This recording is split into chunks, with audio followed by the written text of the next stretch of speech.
I genuinely cannot believe we reached this level of fucking stupidity with the show, but here we are.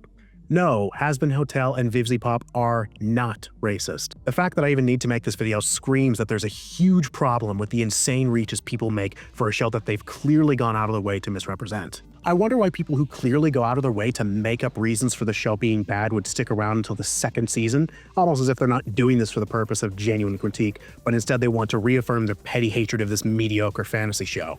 And normally, I'd say that level of snide idiocy isn't that bad, at least in the sense that it's confined to bitching about the adult cartoon saying the fuck word too often, or that the music was lame. I think this level of criticism is frankly pathetic and brings the quality of discussion down across the board, with lazy content creators more keen on playing the psychotic game of screaming into the void as the main culprits, and I gave them their just desserts in another video. But somehow, the level of criticism stooped to a new low. Somehow more vapid and deranged than claiming that the show fetishizes S.E.A, and one of the smoking gun arguments being that it's apparently a kid's show by virtue of having kids watching it, therefore needing to cater to those booger-eating rats. No. We're at a point now where people are claiming the show is racist because of a big reveal in one of the newest episodes. The season is still running, so skip this video if you'd like to avoid spoilers. So, Rosie owns Alistair's soul. That's kind of anticlimactic considering the cliffhanger last season, but I'm not here to discuss if this is a good writing choice or not. I'm here to discuss how the usual suspect of dick cheese curdling thunderfucks who harp on the show for having the audacity to show evil people doing evil things in literal hell are claiming that Rosie's treatment of Alistair is racist. The newest episode takes place after the V's spun a narrative that Charlie is a manic dictator and the hotel's reputation went to shit. Alistair had a spat with Lucifer and quits the hotel. Then he decides to pay Rosie a visit, and she reminds him of their deal in a flashback designed to tell us Alistair's backstory before he came to hell. Pretty neat stuff. There are some things that I certainly wouldn't have written myself, but that'll be covered in a future video. But Rosie reveals one key detail about Alistair, that she owns his soul. Now, this is a mechanic that is already fully explained to be something overlords are capable of doing, and Rosie is an overlord that runs Cannibal Town. Alistair is also an overlord, evidently being far less of an equal than the first season implied, but nonetheless he's capable of many of the same things she is. Specifically, he's able to own souls. Now, here's the crazy thing about this show set in hell. Many of the characters are evil as shit. This includes Alistair, in spite of his alignment with the protagonist. He's very clearly using her as a means to an end, implying that he has some kind of twisted shit he wants to do if he gains more power. He also owns Husk, and is more than happy to traumatize the shit out of him to prove a point, even considering him a pet. You may own my soul, but I ain't your fucking pet. But you are. This is a very important detail to consider since most of the discourse surrounding this episode is about Rosie referring to Alistair as her pet and making jabs that he's caught in her zoo. Any normal person with more than 2 brain cells that weren't toasted in a waffle iron could tell you that she's an evil being who is enforcing her authority on him as he's done to others, and as other overlords are shown doing as well. But instead people would rather manipulate context to make up an imaginary opponent to throw hands with. Their evidence, and I struggle to call this evidence because even a politician couldn't stretch the truth this far, is that Alistair is a person of color. Calling him a pet is racist.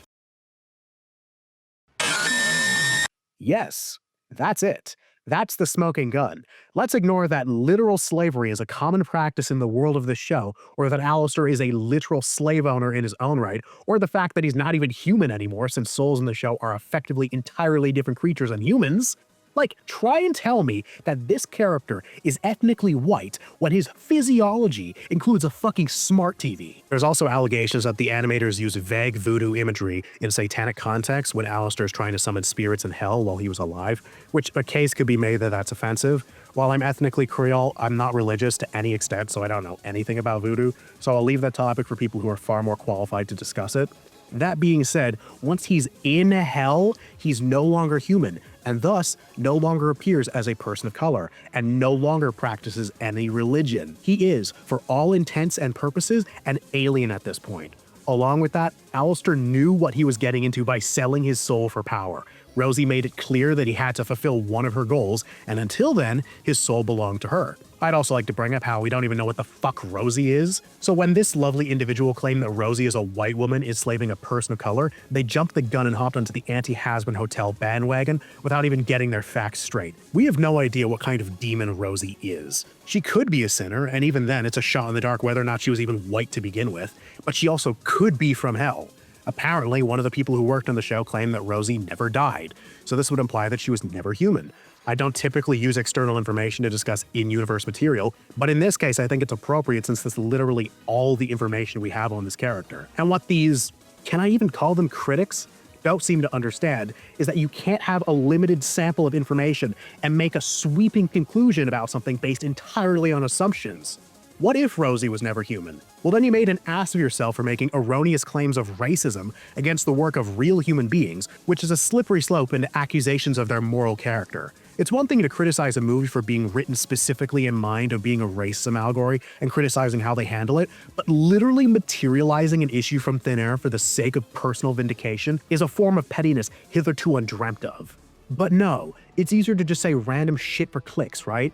Like, I could just buy a webcam or hire an artist to make a PNG of a character in 1 or 2 static positions and have a completely unscripted rant where I don't have to use any examples or prove anything. I could just say stuff and people will believe me because I carry myself with enough conviction to sound like I know what I'm talking about. Because it's a problematic show, right? It's offensive to have a character whose race is barely a factor in his characterization be poorly treated by something that we don't even know what it is on any human level, and it's easy to make up some reason for why the show is bad to get clicks. After all, the intended purpose of all storytelling is to give you a quickie and make you feel personally comfortable. Art can never challenge you or make you feel uncomfortable. It must coddle you like the soft little thing you are.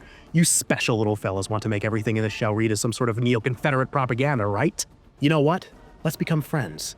We can travel the world as anti-Vivzi-Pop pilgrims, spreading the good word about the few innocuous details in her show that make her an actual racist. Not like there are any deeper issues going on right now than a funny radio man being treated poorly by a fictional cannibal lady. No, sir. Because why should we waste our time trying to have a fruitful discussion about the show in earnest? You'd only have to actually watch the show and act in good faith, which shouldn't be too hard, right? I mean, if you did, you'd find a mountain of actual writing problems that could very easily be rectified down the line if you simply pointed them out in a healthy and normal way, especially since the creator of the show is super active on social media and engages with her fans on the daily.